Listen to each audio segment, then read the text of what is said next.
Hey guys, welcome to this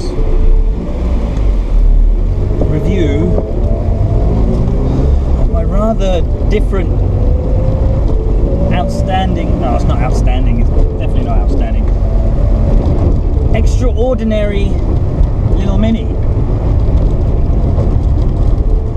Now in normal mode it kind of drives like any other car you would expect, or any other old car you would expect. Bit clunky, heavy steering, funny brakes, and it's not really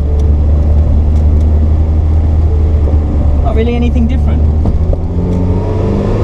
However, put your foot down.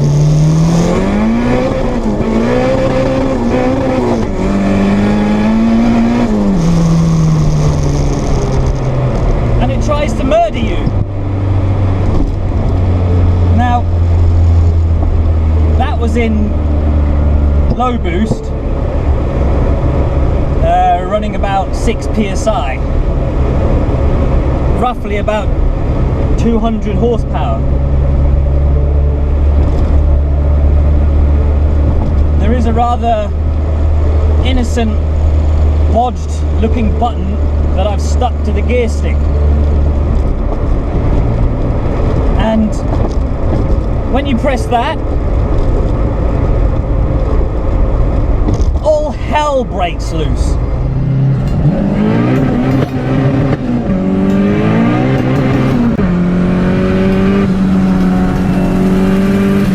Pressing this little button tells the electronic boost controller to let the Precision 5431 turbo produce 14 psi, effectively almost doubling the horsepower from a slight 200 to an arse-twitching 369 horsepower.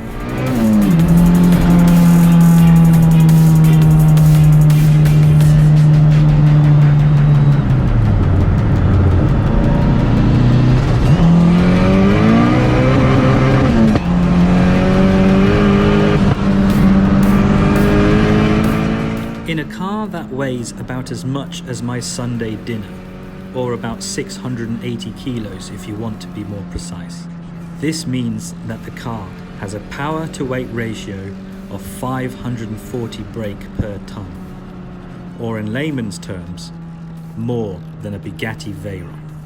Trying to get the power down is a little impossible, more due to the fact that I was running some fairly worn Yokohama tyres that are in dire need of swapping to something a lot more sticky. Anyway, here are some shots with the car in its high boost setting, on a closed track environment of course. Please note, the speedo is not completely accurate and is about 10% optimistic.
Now, you must be thinking, why did I build a front-wheel drive Mini with this much power?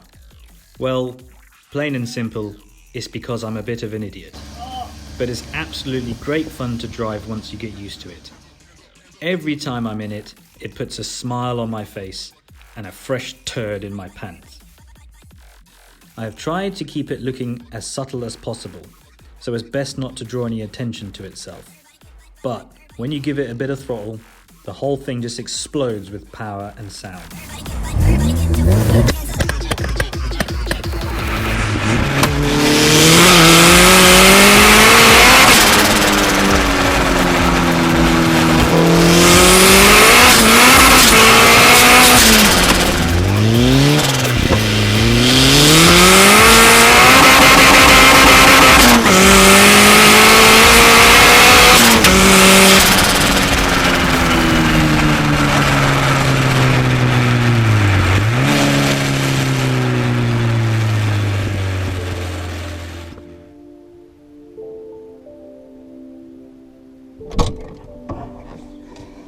Now, when you first get in this car, not a lot gives it away that it's hiding nearly 400 horsepower. And then you start to see all the subtle changes. The half roll bar, not full roll bar, haven't done it yet. When I crash, I plan to go backwards instead of this way. But anyway, then you start to see the 6-point harnesses. Again, only for the driver's side. Haven't bothered to do the passenger side yet. And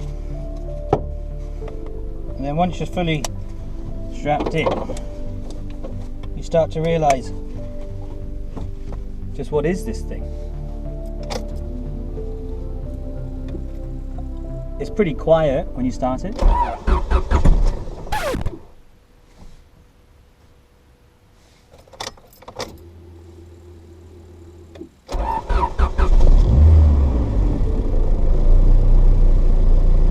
Sounds just like a normal car. And then when you give it a little rev, you start to think, oh dear.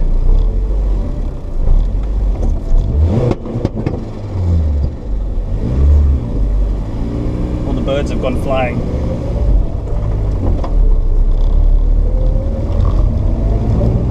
No dramas.